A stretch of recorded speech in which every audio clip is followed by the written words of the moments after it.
contemplons ta face. Oh Dieu, par les cieux devant toi.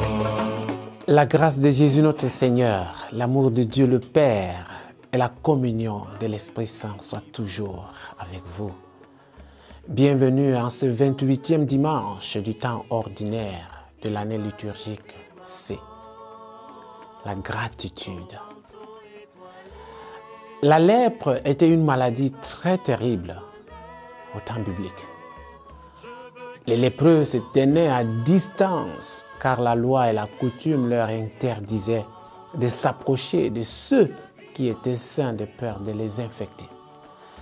Les Israélites avaient les instructions très précises sur la façon de traiter la lèpre et d'autres infections cutanées.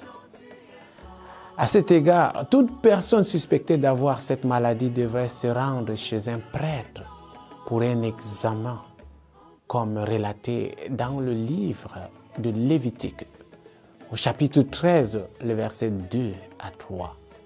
Le lépreux était alors considéré comme complètement impur physiquement et spirituellement.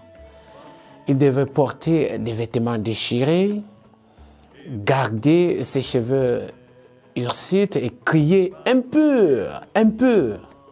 Il est resté ostracisé tant qu'il a eu la maladie, comme nous le lisons dans le livre de Lévitique, chapitre 13, les versets 45 à 46. Notre première lecture, l'évangile d'aujourd'hui, nous présente la guérison des lépreux. Naaman, dans la première lecture, et les 10 lépreux en deuxième lecture, la première lecture montre comment Naaman professe sa foi au Seigneur qui l'a guéri. Il a dit « Votre serviteur n'offrira plus d'holocauste ou de sacrifice à aucun Dieu, sauf au Seigneur, le Dieu d'Israël. » Comme nous le lisons dans le deuxième livre du roi, chapitre 5, les versets 14 à 17. L'Évangile nous présente la guérison de 10 lépreux. Ce qui est surprenant, c'est que 9 étaient juifs et 1 était samaritain.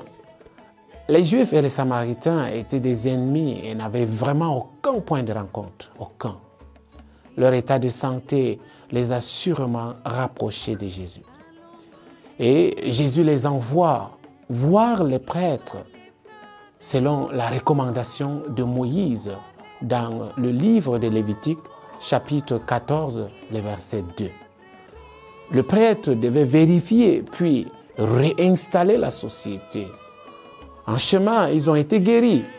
Et l'un d'eux revint pour remercier Jésus. Pour cette note, Jésus a enseigné une très grande leçon sur la reconnaissance, la gratitude. Jésus a été touché par le fait que cet homme est un Samaritain, un étranger. Jésus a tout d'abord loué le lépreux pour son sens de gratitude, de la gratitude. Les 9 autres lépreux étaient des Juifs qui auraient dû en savoir plus sur Dieu et étaient censés montrer l'exemple de la gratitude plus que le Samaritain.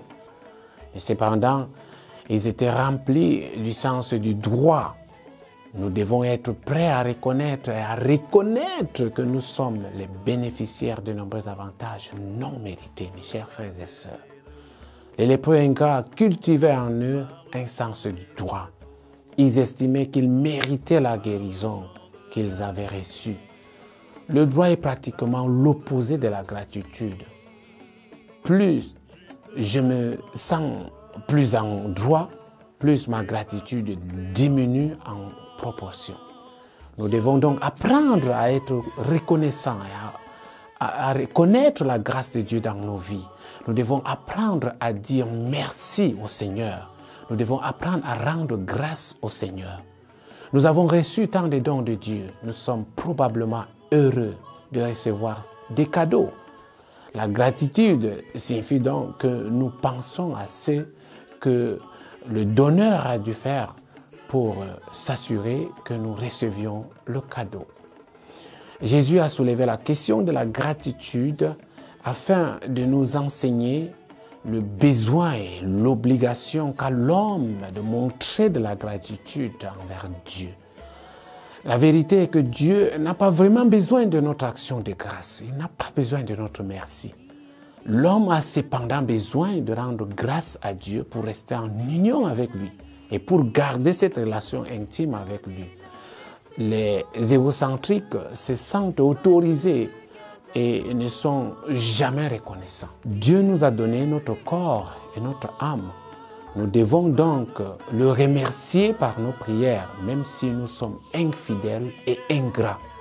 Notre Dieu, lui, il reste toujours fidèle et il va demeurer fidèle. Que Dieu Tout-Puissant vous bénisse, le Père, le Fils et le Saint-Esprit.